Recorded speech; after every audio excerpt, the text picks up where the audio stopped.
नोरमा group, जो सोचता है वो करता है। आपके अपने सपनों का आशियाना।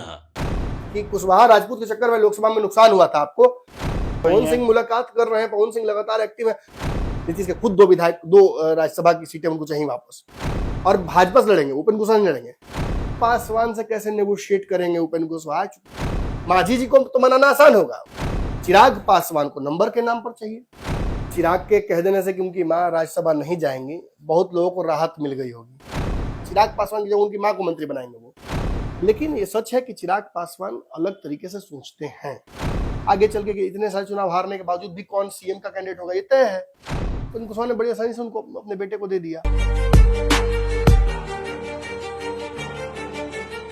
पंचनामा देख रहे हैं आप, जहां खबरों की चीर फाड़ होती है। और काफी दिनों बाद हमारे गुरु और आपके डॉक्टर साहब नमन मिश्रा सर स्टूडियो में मौजूद हैं। बहुत स्वागत है आपका। Thank you so much. लगातार दुबई में आपकी मौजूदगी रही, फैन वहां भी मिल रहे थे, धमकियां भी मिल रही थी, लेकिन उसके पीछे क्या कारण है वो तो आपने बता दिया। लगातार दर्शकों का कमेंट आ रहा था, क्योंकि बिहार में कई मीडिया हाउसेस हैं जो राज्यसभा को लेकर अपनी बातें रख रहे हैं, लेकिन आपका 2-3 महीने पहले का एक इंटरव्यू, और जिसमें मैं खुद बैठा हुआ था, आपने कहा था, मेरा जब सवाल था आपसे कि सर ये लगातार बातें चल रही हैं कि चिराग पासवान की मां राज्यसभा जाएंगी, तो मुझे आज भी याद है। और शायद आप जब देखेंगे भारत लाइव और पंचनामा, आपको दोनों जगह पर मिलेगा, और हम शॉर्ट्स में भी दोबारा से डालेंगे कि कैसे सर ने 3 महीना पहले जो है वो बताया था कि चिराग की मां राज्यसभा नहीं जा रही है, और अब तो चिराग ने भी कह दिया। तो ये बातें तो सच है कि चिराग से आपकी बात होती है, और कहीं ना कहीं चिराग से पहले ही आपकी चर्चाएं भी हो जाती है। नहीं देखिए, मतलब ये बहुत पहले क्लियर था। चिराग पासवान ने लगभग लोकसभा चुनाव के दौरान ही मेरा प्रश्न उनसे बहुत सीधा था। जब मैं बैठा हुआ था उनके साथ में, ये ऑफ कैमरा बातचीत हो रही थी, तो मैंने बहुत स्पष्ट पूछा था कि आपकी भी इच्छा होगी, क्योंकि बिहार में कोई भी राजनीतिक के आता है, उसका कोई महत्वाकांक्षा खुद के लिए होता है, तो तुरंत ही वो महत्वाकांक्षा अपने आगे के पीढ़ी के लिए या पीछे के लिए भी होता है, यानी परिवार के आसपास वो सोचता है चीजों को। अभी हाल ही में देखा आपने कि आरएलएम को एक मंत्री का पद ऑफर हुआ, उपेंद्र कुशवाहा ने बड़ी आसानी से उनको अपने बेटे को दे दिया। एक लगा नैसर्गिक प्रक्रिया थी, नेचुरल। भले ही उनके पार्टी के लोग विरोध करते रहे, लेकिन उन्होंने तो फैसला लेने में थोड़ा भी झिझक नहीं दिखाया। इसी तरह से लालू यादव, उनके पुत्र को जब बिहार में डिप्टी सीएम बना था, उन्हें स्पष्ट था उनका दिमाग कि कौन बनेगा, अध्यक्ष कौन बनेगा, पार्टी में स्पष्ट था। आगे चल के इतने सारे चुनाव हारने के बावजूद भी कौन सीएम का कैंडिडेट होगा ये तय है। इसी तरह से चिराग पासवान भी किसी राजनीतिक दल के बिहार की तरह ही है, उनकी पार्टी भी वैसी ही पार्टी है, तो कुछ अलग सोचे ऐसा लगता नहीं है बाहर से। लेकिन ये सच है कि चिराग पासवान अलग तरीके से सोचते हैं। ये व्यक्तिगत तौर पर मैंने एक पत्रकार के तौर पर भी महसूस किया है, जब बात होती है मित्रवत तब भी महसूस किया है। बहुत पहले बिहार के पत्रकार, बड़े पत्रकार, तथाकथित मठाधीश जब खबर चला रहे थे कि जमुई से चिराग पासवान की मां चुनाव लड़ेंगी, आप जाकर देख सकते हैं पंचनामा पर, भारत लाइव पर, उस वक्त की मेरी खबरें। मैंने बहुत स्पष्टता से ये कह दिया था कि चिराग पासवान की मां को राजनीति में आप कभी नहीं देखिएगा। मैंने ये जरूर कहा था कि उनके परिवार के ही कोई सदस्य चुनाव लड़ेंगे जमुई से, ये कंफर्म है। उनकी मां नहीं, उनकी मां नहीं होगी। राज्यसभा वाली बात पर भी, यहां तक कि मंत्री ही बनने की जब बात आई थी, तो खबर आई कि चिराग पासवान की जगह उनकी मां को मंत्री बनाएंगे वो, ताकि आगे चल के राज्यसभा की सीट ले लें उनको। लेकिन ये भी मैंने स्पष्ट उस वक्त भी कहा था कि चिराग पासवान की मां मंत्री नहीं बनेंगी। आज मैं फिर बोलता हूं जो मैंने 2 महीने पहले कहा था ये राज्यसभा चर्चा के दौरान, कि चिराग पासवान की मां राज्यसभा नहीं जा रही हैं, जिसे बाद में चिराग पासवान ने आपने कहा कि एयरपोर्ट पर शायद नेक्स्ट डे ही कहा बोलने के बाद जी। और अब तो ये लगभग कंफर्म हो चुका है कि चिराग पासवान की पार्टी की तरफ से ऐसा नहीं है कि राज्यसभा कोई जाएगा नहीं, ये जान लीजिए। ऐसा नहीं कि राज्यसभा की सीट पर दावेदारी छोड़ दी चिराग पासवान ने, उनकी मां नहीं जाएगी, मां नहीं जाएंगी। अच्छा, डॉक्टर साहब नब्ज टटोल लेते हैं, तेजस्वी जी का तो नब्ज टटोल ही लिए आप। ये हम नहीं कह रहे हैं, दर्शक ही बता रहे हैं, क्योंकि और यही नहीं, मुकेश सहनी का भी नब्ज आपने टटोला था, सब ऑन रिकॉर्ड है। बिहार की राजनीति में आपको आना है तो एक बार हमारे क्लिनिक से होकर ही जाना पड़ेगा, ये तो तय है। इलाज है, डायग्नोस्टिक है, लेकिन जो दिल्ली इलाज कराने चले जाते हैं उनकी सीट गड़बड़ा जाती है, देखा हमने चुनाव में। ये ठीक है, उपेंद्र कुशवाहा भी तो गए थे, उपेंद्र कुशवाहा भी तो बोले थे कि ठीक नहीं है एनडीए की स्थिति, और फिर गए थे। नीतीश कुमार गए थे। आप कहना चाह रहे हैं मुकेश सहनी के बारे में, लेकिन अब बेचारा देखिए उनका ना वो 3 में ना 13 में, अब उनकी चर्चा क्या करना। रही बात प्रशांत किशोर की, ना 3 में ना 13 में, उनकी चर्चा क्या ही करना। आरसीपी सिंह की 3 में 13 कहीं नहीं है, चर्चा ही क्या करना है इन लोगों की। सर लेकिन अब जो राज्यसभा को लेकर ये बातें और खबरें लगातार चल रही हैं बिहार की राजनीतिक गलियारों में, 4 सीटों की चर्चाएं उतनी नहीं है जो 1 सीट की चर्चा बनी हुई है। एक तरफ तेजस्वी यादव, ओवैसी, दूसरी तरफ चिराग पासवान और उपेंद्र कुशवाहा। पहला सवाल मेरा आपसे ये होगा कि तेजस्वी यादव को राज्यसभा पहुंचने के लिए 41 विधायकों को समर्थन चाहिए और तेजस्वी यादव के पास 35 है, ओवैसी की अपनी शर्त है। तो आप एज अ डॉक्टर के नजरिए से क्या देख रहे हैं, क्या इलाज हो पाएगा, क्या सहमति बन पाएगी या तबीयत गड़बड़ा जाएगा? देखिए दोनों तरफ वर्ल्ड वॉर की स्थिति है।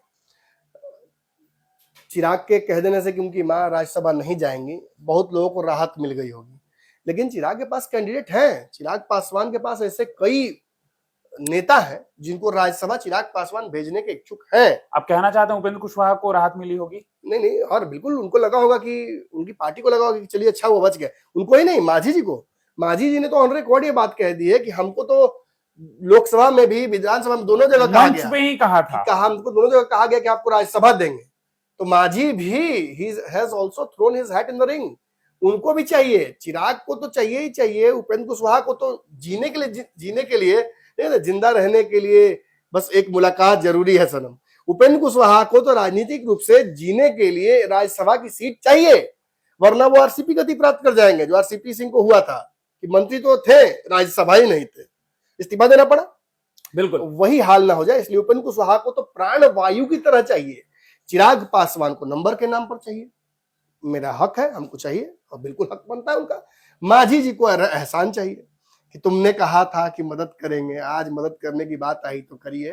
तो कुशवाहा जी भी तो कहेंगे कि आपने कहा था कि हम आपको सीट किसने कहा देंगे। था? किसने कहा था? दिया ना, दे तो दिया, दोबारा देने की बात तो नहीं हुई थी, एक बार देने की बात हुई थी। मतलब एक चीज आपने कहा कि पहला पूरी हमको मिलना चाहिए, पहला पूरी कच्चा छना गया, तो क्या कीजिएगा? आपके ही भाग्य का ना है, खाइए, दूसरा में से भी लीजिएगा, तो धोखा ना हो जाएगा फिर? धोखा कहाँ हुआ? आपसे जो बात हुई थी उस जान के थोड़े पूरी कच्चा छना है। सबको पता था कि 2 ही साल का वो राज्यसभा है, अभी भी संभावनाएं समाप्त नहीं हुई हैं। चिराग पासवान के साथ मिलकर, चिराग पासवान का हाथ गोड़ जोड़कर उपेंद्र कुशवाहा चाहे तो बात कर सकते हैं।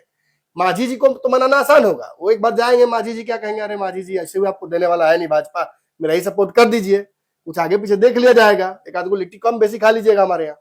लेकिन चिराग पासवान से कैसे नेगोशिएट करेंगे उपेंद्र कुशवाहा? क्योंकि मुझे लगता है कि दोनों के बीच में अभी तक ब्रिज बना नहीं है।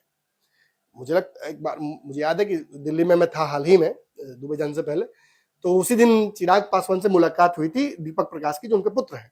बड़ी अच्छी मुलाकात दोनों की हुई थी। मेरे तस्वीरें भी उसी दिन मेरी मुलाकात हुई, उसी दिन लगता है उनकी मुलाकात हुई, सेम डे मुलाकात जी, मेरे बाद लगता है उनकी मुलाकात। वो लोग भी दिल्ली में मीटिंग के लिए मौजूद थे। हाँ, दीपक प्रकाश से भी मेरी मुलाकात होनी थी। इंटरेस्टिंग बात यह है कि दिल्ली में दीपक प्रकाश से भी मेरी मुलाकात हुई, लेकिन मुझे एम्बेसी का काम था, इस वजह से मुझे जाना पड़ गया एयरपोर्ट, उस दौरान ही उनसे नहीं मिल पाया। बाकी बिहार कुछ पत्रकार साथ मिले भी थे उस दिन। कहने का मकसद यह है कि दीपक प्रकाश और चिराग पासवान के बीच, if they instantly hit off as a politician, उन दोनों के बीच में कोई अच्छा केमिस्ट्री डेवलप हो जाता है, तब तो शायद आगे के लिए रास्ता बने। लेकिन चिराग पासवान जान लीजिए एक मजे हुए राजनीतिज्ञ हैं, सूखा सूखी कुछ नहीं देंगे। आपके सपनों को हमने सजाया है, ई होम्स पैनोरामा को हमने बनाया है। ई होम्स मेरा एक सपना था जिस पे मैं पिछले 4 साल से काम कर रहा था। हमने जो बनाया है वो सबने है माना। ई होम्स पैनोरामा में हो आपका भी आशियाना। और फाइनली हमने 2021 में इस प्रोजेक्ट को लॉन्च किया। बहुत लोग अप्रिशिएट कर रहे हैं कि पूर्णिया जैसे शहर में, बिहार के, एक तो बिहार की बात करें उसमें भी पूर्णिया जैसे छोटे जगह में इस तरह का लाइफस्टाइल देना, ये सुन के हम लोगों को बहुत अच्छा लगता है। ई होम्स में हमने कुछ और भी किया है, जैसे हम जिस जगह में रह रहे हैं हमारी फैमिली सिक्योर हो, उनको सिक्योरिटी का ध्यान में रखा है। आपकी सुविधा और सुरक्षा आपके लिए खास है, ये आपका विश्वास है। इसमें आर्टिफिशियल इंटेलिजेंस का 7 लेयर सिक्योरिटी का हमने इस्तेमाल किया है। लस ग्रीन कैंपस को बनाया है, यदि हमारा बाउंड्री वाल है तो वो वर्टिकल गार्डन है। ये जितनी भी फैसिलिटी होता है एक इंटरनेशनल टाउनशिप में, ई होम्स है, ये हम लोग विश्वास नहीं कर पा रहे हैं। जो भी हमारे मित्र दोस्त या जो भी हमारे बाहर के बायर आते हैं, तो हम लोगों को बहुत अच्छा सुनने को मिलता है और बहुत अच्छा क्रेडिट मिल रहा है। वो सारा हमने सिर्फ एक बिल्डिंग नहीं बनाया, हमें एक बहुत अच्छा लाइफस्टाइल दिया ई होम्स में, और मेरा एक सपना था जिसको मैं आज फुलफिल होते हुए देख पा रहा हूँ। ये आपका आवास है। ई होम्स पैनोरमा में अब आपका निवास है। E homes Panorama, luxurious lifestyle redefined. Panorama group, जो सोचता है वो करता है।